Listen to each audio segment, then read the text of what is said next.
Oke, kita mulai ke persamaan gerak lurus beraturan. Jadi ciri-ciri benda yang bergerak lurus beraturan itu percepatannya 0. Tadi sudah disinggung ya. Kecepatannya konstan, karena kecepatannya konstan itu menghasilkan percepatannya 0. Kemudian lintasannya lurus.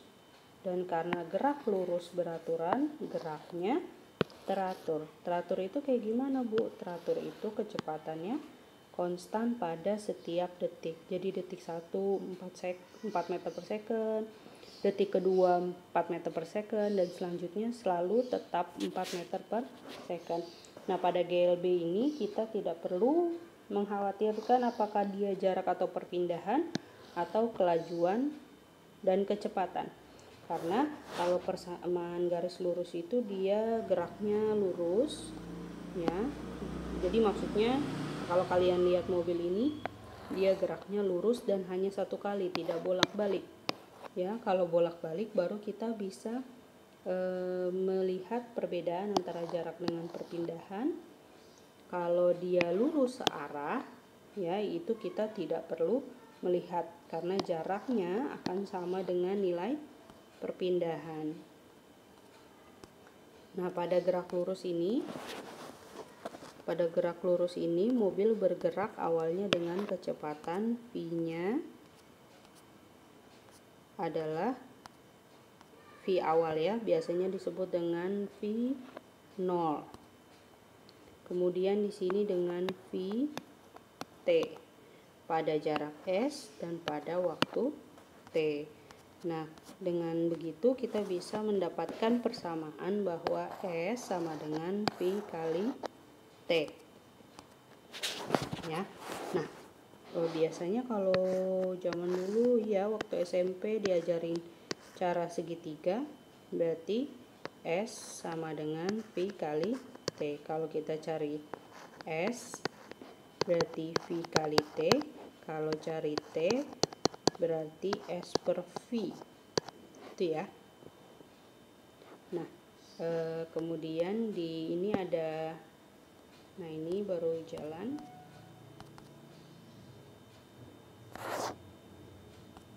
Ada grafiknya, jadi kita bisa menghitung berapa besar jarak yang sudah ditempuh oleh suatu benda melalui grafik. Nah, nilai jaraknya itu adalah sama dengan luas dari grafiknya tersebut. Jadi kalau misalnya grafiknya berbentuk persegi panjang seperti ini, maka luas persegi panjang itu adalah jarak yang ditempuh oleh benda. Jarak yang ditempuh oleh benda. Oke.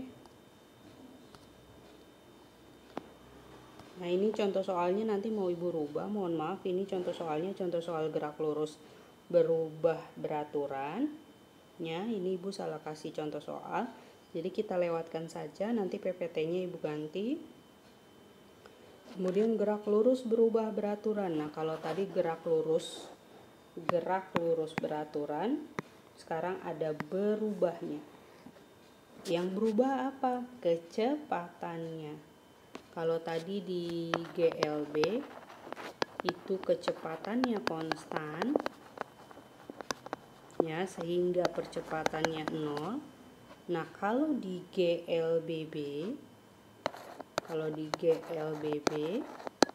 kecepatannya berubah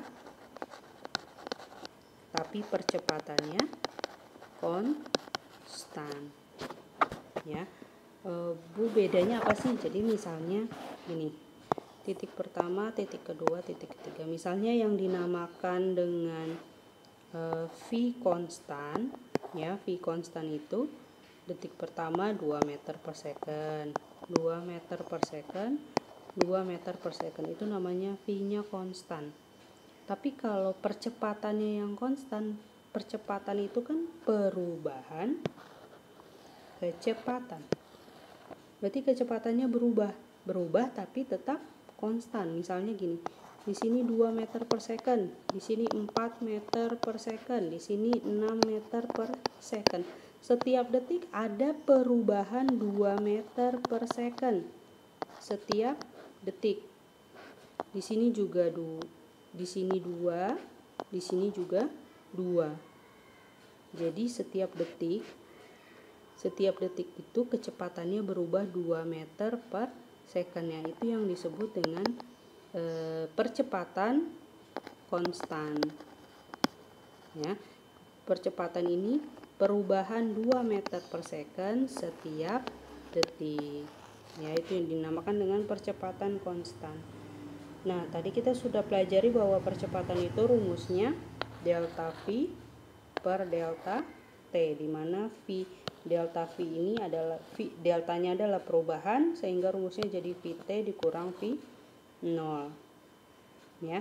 Nah, di sini ada perubahan waktu, tapi kalau waktu yang disajikan itu hanya 1, dan biasanya waktu pada saat keadaan mula-mula itu biasanya selalu 0, maka di sini rumusnya jadi VT min V0 per T. Nah, dari rumus ini tadi sudah dijelaskan bahwa rumusnya sama ya. Jadi bisa kita rubah menjadi persamaan ini. Ya, dirubahnya jadi gimana kan tadi A sama dengan VT min V0 per T. T-nya kita naikin ke atas jadi A T sama dengan VT min V0. Sama ya sama yang ini ya. Nah, nanti tinggal cari aja kalau misalnya kita mau cari VT-nya berapa. VT ini kan min. V0 kan harus pindah berarti kalau kita mau VT ya. Berarti kalau dia pindah ruas kan dia jadi positif, jadi V0. Nah, ini sama teman ruasnya A T. Jadi rumusnya bisa jadi yang ini juga. Nah, percepatan itu ada 2 macam, ada yang positif, ada yang negatif. Kalau dia positif berarti namanya percepatan, berarti semakin cepat. Kalau dia negatif berarti dia perlambatan, artinya dia semakin lama. Kalau semakin cepat itu berarti 2 meter per second, 4 meter per second, 6 meter per second. Kalau yang dinamakan perlambatan itu 6 meter per second, 4 meter per second, 2 meter per second. Nah, itu namanya perlambatan. Nah, ini grafik dari GLBB. Ya, grafik antara V dengan T. Di sini V-nya, di sini T-nya. Kalau teman-teman lihat misalnya ini waktu pertama, ini waktu kedua, misalnya ini 5, ini 10. Jadi pada waktu pertama itu kecepatannya adalah 5. Di waktu kedua 10. Ya. Nah, dengan berarti ada kenaikan 5 meter per second setiap detik. Berarti perubahan kecepatannya konstan. Kalau garisnya lurus berarti dia konstan. Nah, untuk grafik jarak terhadap waktunya seperti ini ya, linear. Nah, ini persamaan GLBB ya. Jadi persamaannya kita bisa pakai 3 ini. Bu, pakainya kapan? Tergantung diketahui dan apa yang ditanya. Kalau yang diketahui dan ditanya semuanya merujuk ke besaran rumus yang ini, misalnya yang ditanya S gitu ya, kita bisa pakai yang ini.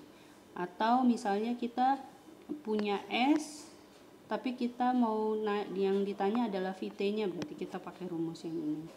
Jadi tergantung ya menggunakannya seperti apa. Nah, ini contoh soalnya. Sebuah truk diam kemudian dipercepat selama 10 detik, berarti dia awal mulanya dia diam. Nah, di sini teman-teman dia pakainya V0. V0 itu tadi sudah sama ya, berarti rumusnya VT min V0. Selama 10 detik hingga menempuh jarak 60 meter. Nah, dipercepat selama 10 detik. Berarti waktunya 10. Ya, berarti waktunya 10 hingga menempuh jarak 60 meter berarti S. Nah, berapakah percepatan Berapakah percepatan truk tersebut? Nah, yang ditanya A. Nah, kita tinggal cari persamaan yang sesuai dengan besaran yang kita miliki. Kita A punya, ini rumus mencari S ya. Kita punya S, kita punya V0 dan punya T. Coba kita lihat rumus sebelumnya. Kalau kita mau pakai rumus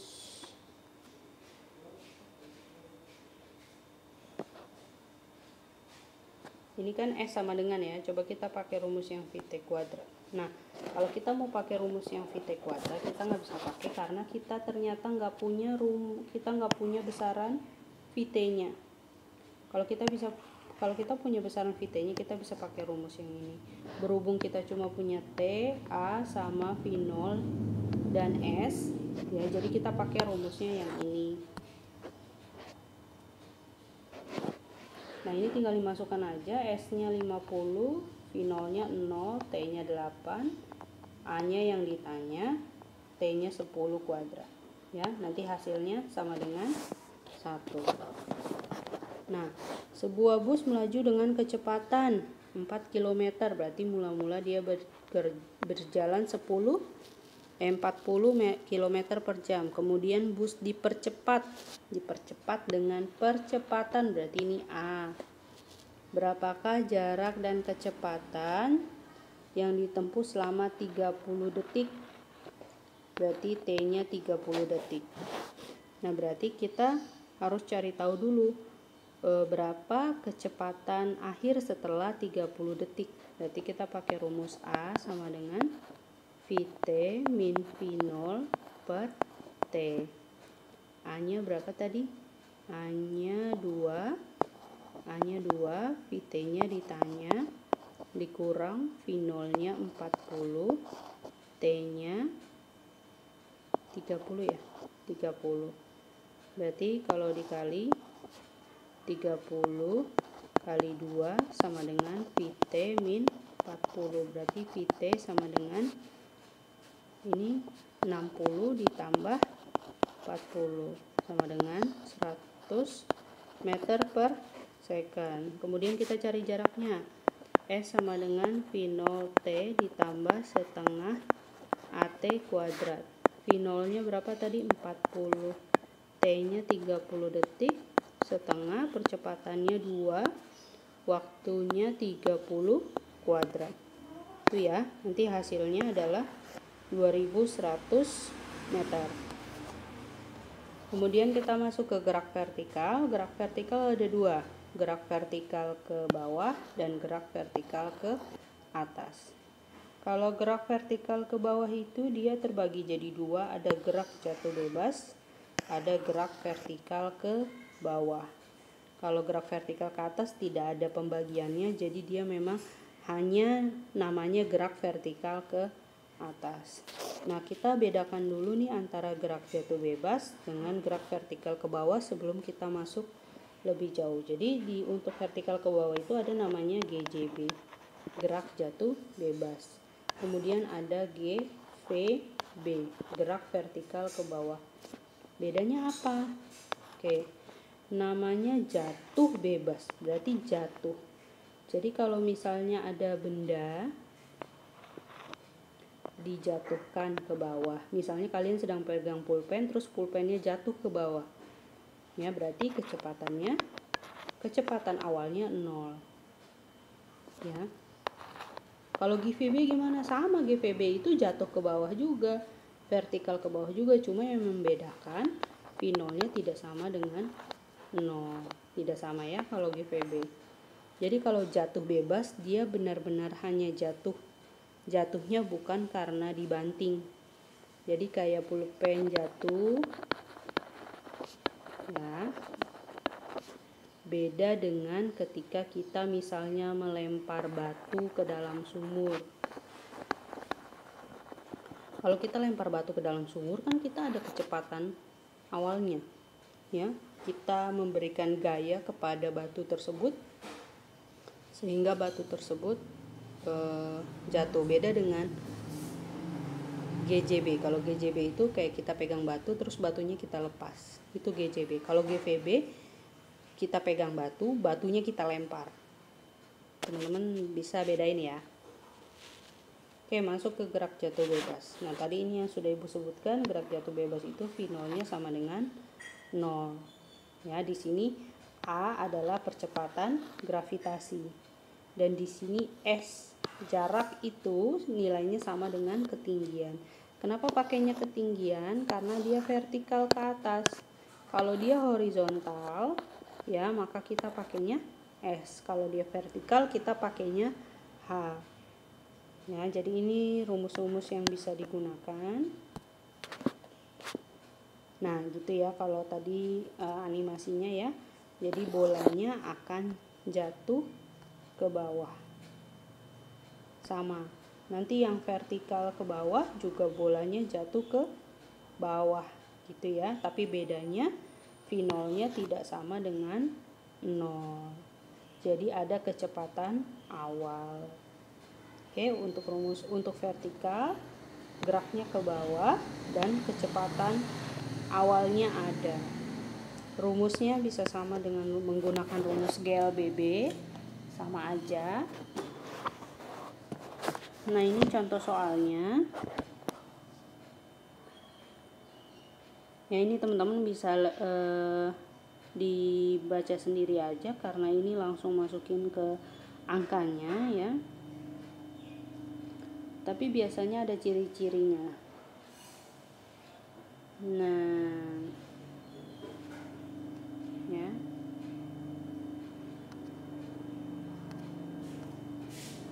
Nah, ini juga ada contoh soalnya. Rumusnya udah ada di sini ya. Seperti tadi sama, kita hanya perlu menentukan rumus yang mana yang besarannya paling lengkap yang kita miliki.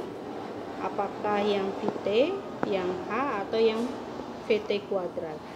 Ya, tergantung dari besaran yang kita miliki. Kemudian ada gerak vertikal ke atas. Ya, gerak vertikal ke atas itu dilempar ke atas. Kalau dilempar berarti V0-nya tidak sama dengan 0. Ada kecepatan awal dan arahnya ke atas.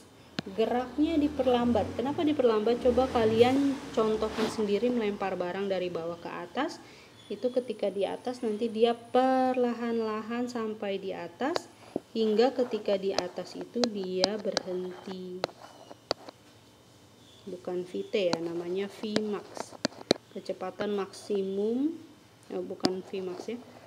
Kecepatan pada saat ketinggian maksimum sama dengan 0. Ya. Nah, kalau pada gerak vertikal ke atas, percepatannya itu nilainya minus G. Kenapa minus G? Karena G yang asli itu kan ke bawah. Sudah belajar vektor ya. Kalau G aslinya itu ke bawah, maka kalau arahnya ke atas berarti dia min G. Oke. Nah, ini juga ada contoh soalnya. Sebuah kelereng dilempar vertikal. Dilempar ya, berarti gerak vertikal. Polisi menembakkan pistol ke atas. Nah, berarti dia GVA. Kemudian ini hal-hal penting dalam GVA tadi sudah Ibu jelaskan ya, ini ada ketinggian maksimalnya. Ya, ada ketinggian maksimalnya, dia dilempar ke atas. Kalau sudah sampai ketinggian maksimal, maka kemudian dia akan kembali turun ke bawah. Jadi mula-mula bendanya naik ke atas sampai sini. Jika itu adalah ketinggian maksimalnya, maka dia akan berhenti. Ya, ketika dia berhenti, dia turun kembali. Nah, ini kecepatan saat Hmax. Ya, ini nilainya sama dengan 0. Kita bisa menghitung berapa Hmax-nya dengan menggunakan rumus ini. Ya.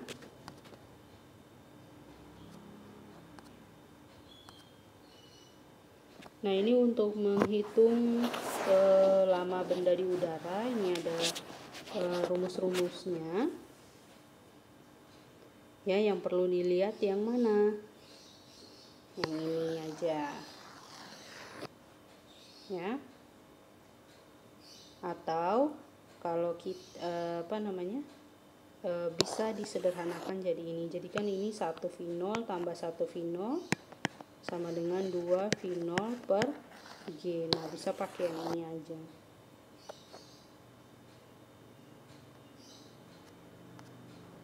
Oke, terima kasih teman-teman, silakan pelajari dulu contoh soalnya. Kalau misalnya ada yang masih bingung bisa ditanyakan ketika Zoom. Dan mohon periksa lagi PowerPoint yang nanti akan Ibu upload karena mungkin contoh soalnya sedikit berbeda. Terima kasih.